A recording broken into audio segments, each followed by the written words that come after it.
if there's one thing in this entire world that gets me to like a game, it's probably either Easter eggs or like little hidden details within the game, you know. But yeah, obviously the actual design and gameplay of said game is obviously the greater decision maker.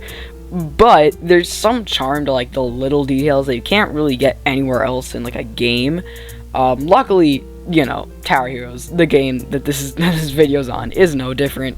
It has so much Easter eggs. It even has its own page on the wiki, which is crazy. But this video isn't about the Easter eggs, though. That's gonna be its own video a while into the future. Rather, this is just about things that are like funny, unintentional, useless, or just small additions that go unnoticed or unnoticed. Just keep in mind that this video is also heavily inspired by different YouTubers like P-Jiggles or Odyssey Central, who make other useless facts about videos about their respective games, like Super Smash Bros. Or, I don't know, just random Mario games. So just keep that in mind. You know, this is heavily inspired there. I would really recommend going and watching their videos, because they make amazing versions of these. So starting off, we have arguably one of the most infamous additions, crates and stickers that have hidden details. I mean, look at how important look at how important these were. Just listen to the scream by Burkay right here, volume warning, you know.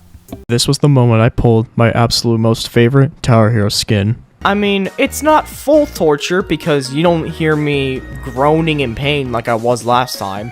That was a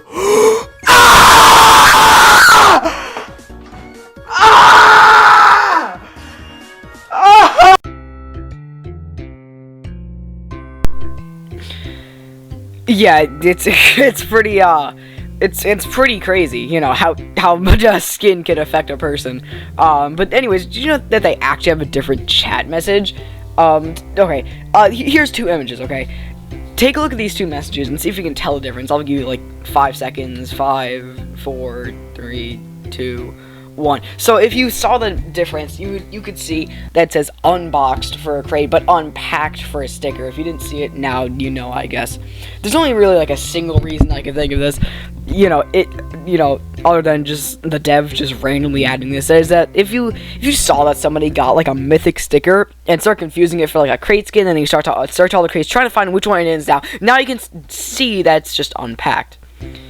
You know, this is totally specific sequence events. It's definitely not from personal experience. Next up, we have a very big meme on this channel, which is a weird tower, none other than the cowboy hat wearing apple juice lover tower, Keith. Okay, this isn't about how horrible he is, but rather the way he attacks. You may have noticed that you have like a bunch of Keiths down in the game, and they start attacking. It creates a lot of lag, but why? See, no other projectile throwing tower in the game lags the game, besides Keith for some reason. Well, the thing is that Keith actually isn't a projectile thrower, and he doesn't throw a projectile. He actually throws a summon. For some reason, his boomerang is actually considered a summon. With the new update recently made, you can now see that the stat editor and edit certain parts of heroes.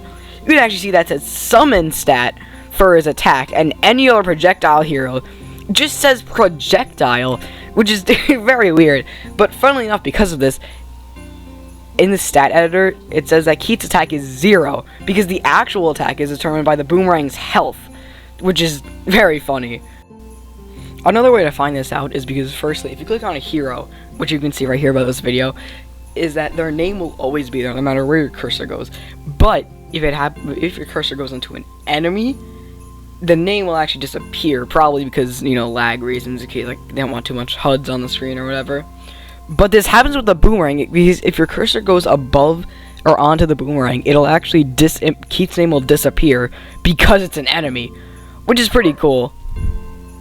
Another interesting fact is that since the boomerang is actually an enemy, if you have the random effects modifier on, the boomerang will actually get a random effect when it's thrown, which made him so much better in casual mode. And just, you know, better in general because he's so horrible.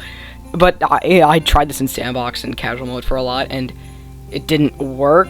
So I'm just showing you footage from this guy called Giubello, Giubello's video. I'm sorry if I mispronounced that. Where he beats casual mode using this weird ability. You know, you could actually see the boomerangs applying effects to enemies, like the poison and stuff like that. You know. But the video will be linked in the description if you actually want to see like the full game of that, because it's pretty interesting.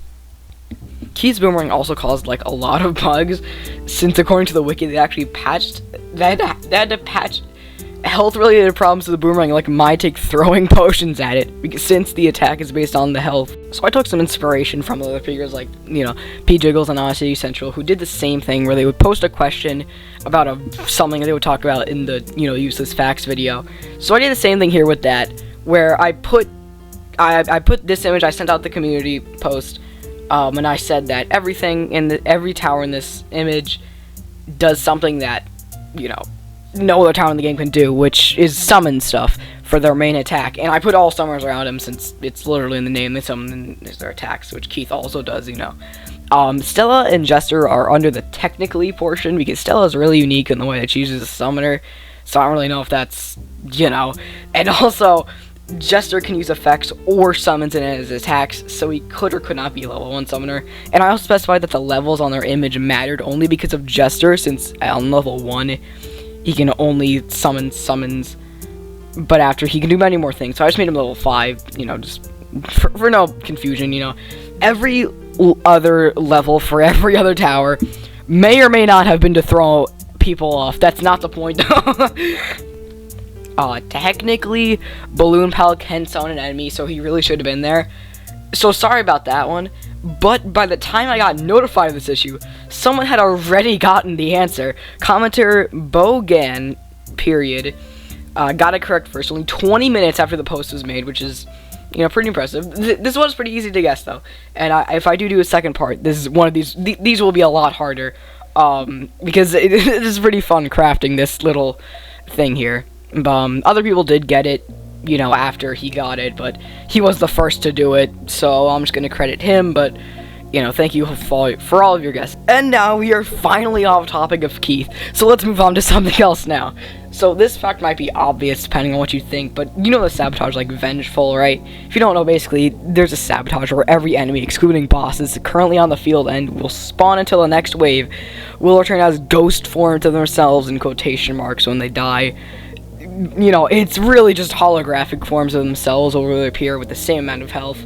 So it just kind of like duplicate all the enemies, basically. But the thing about this is that they actually add to your enemy follower account, which I guess is pretty obvious, but it had a funny effect on me. They actually, there was a weekly quest back in Halloween where enemies would be vengeful for like the entire game, and I happened to get Candy Mimic on this weekly, which made it so I actually got 2 Candy Mimics because it reappeared as vengeful. So you can see it on my follower kill count. I never got Candy Mimic anywhere else, so I did get 2 added to the enemy follower count after that weekly. And I guess if you want to be nerdy about it, technically this is useful if you're grinding for enemy followers and get vengeful. Pecan, nobody is doing this for enemy followers. I've never heard anybody using vengeful to grind enemy followers. And now, going back to summoners for a second, did you know, that, okay, let's talk about everyone's favorite tower that we have no idea to use, Stella, okay? Did you know that the name of this drawing right here is called Doug? This is the only drawing to have a actual, like, real-life applicable name. All the other ones are, like, objects. One of them's called, like, Crab something. It's very weird. But yeah, for some reason, this one's just called Doug. I assume they also know that in the Spider Stella skin, Doug actually gets sad when he doesn't have his bomb. This is the only skin where he gets sad. Nowhere, he just keeps his same face everywhere else for no reason. And as for the last useless fact of this video, did you know that besides bosses, there are only 2 enemy followers in the entire game to have the same description? You probably won't be able to guess it, but I'll give you 5 seconds. 1, 2, 3, 4, 5. Okay, you probably didn't get that, but the answer was actually Pixel Cat, which you could have gotten from the 2023 Easter event, and Cat, which is from Idle Encore, which both had the description capital C, lowercase a-t, period. And the capitals okay, so I actually got it wrong the first time when I recorded this. It's not cat. The description is not cat. It's actually Nya, like N-Y-A, like the lemonade cat thing. Basically, it's the same thing for Pixel Cat and regular cat, although on the other cat followers, they are the same but with different capitals and punctuation and such. So technically the only ones with the same exact format is Pixel Cat and Cat. Otherwise, like the same exact like word it would just be, you know, cat, small cat, you know, all of those, you know, because they all have the same description. But, you know, very specifically the exact same are those two. And that's all the facts for this video. I had a ton of fun finding random things like this, doing this video in general. So if you want to see more parts of this, please let me know. Like, subscribe, whatever. I don't really care. I don't really care what you do as long as you enjoy this video. And just let me know if you want to see another one. And thanks for watching. And for now, but not for long. Probably. Toodles.